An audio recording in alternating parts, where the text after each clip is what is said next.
এবার পরপর আপনাদের সামনে সেই মুহূর্তগুলোর ছবি রাখবো। দফায় দফায় যখন সেনা পুলিশ সংঘাতের পরিস্থিতি তৈরি হয়, মহাকরণের সামনে প্রথমে সেনাবাহিনীর ট্রাক আটকায় পুলিশ এবং পুলিশের দাবি যে একেবারেই ফোর্ট উইলিয়াম থেকে আসার পথে গাড়ি নিয়ম মানেনি বাঁক নেওয়ার সময় এবং আসতে চলছিল সেনা ট্রাক, সেটা দাবি করেছে পাল্টা সেনা। কিন্তু পুলিশের তরফ থেকে কি দাবি করেছে সিসিটিভি ফুটেজ প্রকাশ করে যে বিপজ্জনকভাবে চলছিল সেনা ট্রাক নিয়ম না মেনে। সেনা ট্রাকের পেছনেই ছিল পুলিশ কমিশনার মনোজ ভার্মার গাড়ি। আর পাল্টা সেনার দাবি বাঁক নেওয়ার সময় যথেষ্ট ধীরেই চলছিল সেনা ট্রাক, পেছনের গাড়ির গতি বেশি থাকলে সমস্যা তো হবেই। পাল্টা দাবি সেনার। হেয়ার স্ট্রিট থানায় সেনার গাড়ির চালকের বিরুদ্ধে ইতিমধ্যেই অভিযোগ দায়ের হয়েছে। হেয়ার স্ট্রিট থানায় পুলিশ হেডকোয়ার্টার্সের ট্রাফিক সার্জেন্ট তিনি সেনার গাড়ি চালকের বিরুদ্ধে মামলা রুজু করেছেন। মোটর ভেহিকলস অ্যাক্টে মামলা রুজু পুলিশের।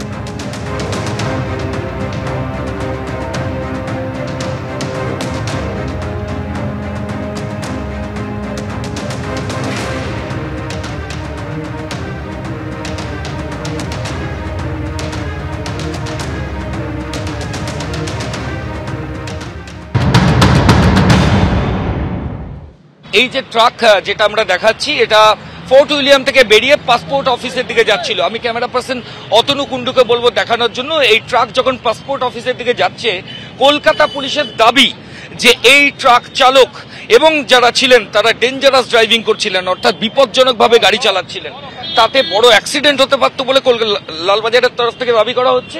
এবং এই যে পয়েন্ট আমরা দেখাচ্ছি রাইটার্স বিল্ডিং এর সামনে, যেখান থেকে সোজা গেলে লালবাজার এবং ডান দিকে একটা টার্নিং রয়েছে, এখানে নিয়ম না মেনে ট্রাফিকের যা নির্দিষ্ট নিয়ম রয়েছে সেটা না মেনে এই ট্রাক সেনাবাহিনীর সেটা টার্ন নিয়েছিল। এবং যখন এই বেআইনি কাজ সেনার তরফ থেকে করা হয় বলে পুলিশের তরফ থেকে দাবি করা হচ্ছে, এই সেনাবাহিনীর ট্রাকের পেছনে ছিলেন কলকাতার পুলিশ কমিশনারের গাড়ি। তখন পুলিশ আধিকারিকরা, ট্রাফিকের আধিকারিকরা গাড়িটাকে আটকানোর চেষ্টা করেন।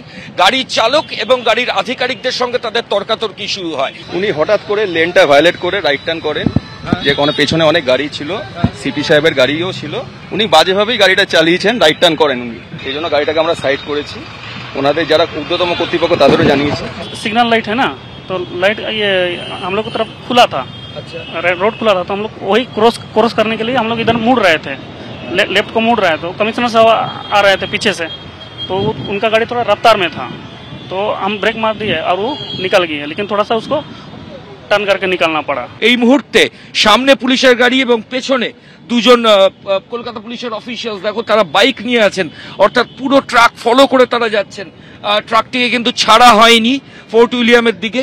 এই মুহূর্তে ট্রাকটি দাঁড়িয়ে রয়েছে ডেকার্স লেনের সামনে। आप नहीं जाइएगा, नहीं जाइएगा, आप लोग जाएगा? क्या डिसीजन है थोड़ा बता दीजिए। कौन है व्यस्त तो कथा बोली। हेलो ओ माजी भाई, क्या हुआ बताइए हमको। बीच रास्ता में खड़ा कर दिया। तो 3 घंटा से तो वही बोल रहे आ रहे। तेल बंद कर दीजिए, गाड़ी बंद कर दीजिए। तब সেনাবাহিনীর সঙ্গে এই মুহূর্তে কথা চলছে, কথা চলছে, যাচ্ছে থানায়, যাচ্ছে, দেখছে, সিদ্ধান্ত কি চেঞ্জ,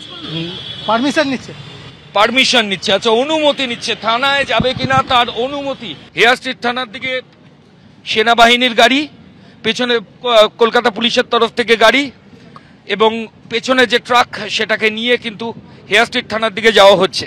সেনাবাহিনীর অফিসিয়ালসরা এই মুহূর্তে কিন্তু থানার ভেতরে ঢুকে গেলেন, যেহেতু রাইটার্স বিল্ডিং এর সামনে যে ঘটনা ঘটেছে সেটা হেয়ার স্ট্রিট থানার আওতাধীন।